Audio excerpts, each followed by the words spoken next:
বন্ধুরা, দিদি যেরকম বলেছিলেন যে সবার ঘরে ঘরে প্রসাদ পৌঁছাবে দীঘার জগন্নাথ ধামের, তো আমি ভাবছিলাম যে আমাদের ঘরে কখন আসবে। তো ফাইনালি আজকে রথের দিনে আমাদের ঘরেও চলে এসেছে দীঘার মহাপ্রসাদ। তো চলো খুলে দেখি যে এর মধ্যে কি কি আছে। সো এটা হচ্ছে বাক্স, এখানে লেখা আছে জগন্নাথ ধাম মহাপ্রসাদ দীঘা।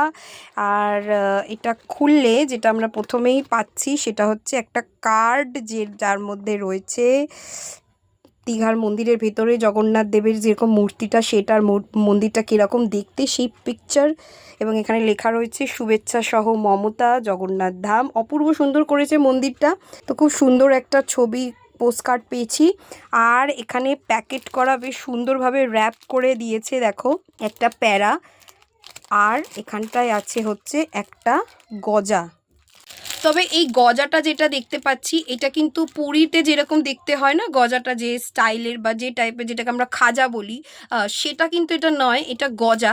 তো দীঘার হয়তো এটাই স্পেশালিটি। সো আমি ভীষণ খুশি যে আজকের দিনে আমাদের ঘরে জগন্নাথ দেবের মহাপ্রসাদ এসেছে। থ্যাংক ইউ দিদিকে। তোমাদের কাদের কাদের ঘরে পৌঁছে গেছে এই প্রসাদ আমাকে কমেন্ট করে নিশ্চয়ই জানিও। আর সকলকে জয় জগন্নাথ আর রথযাত্রার অনেক অনেক শুভেচ্ছা।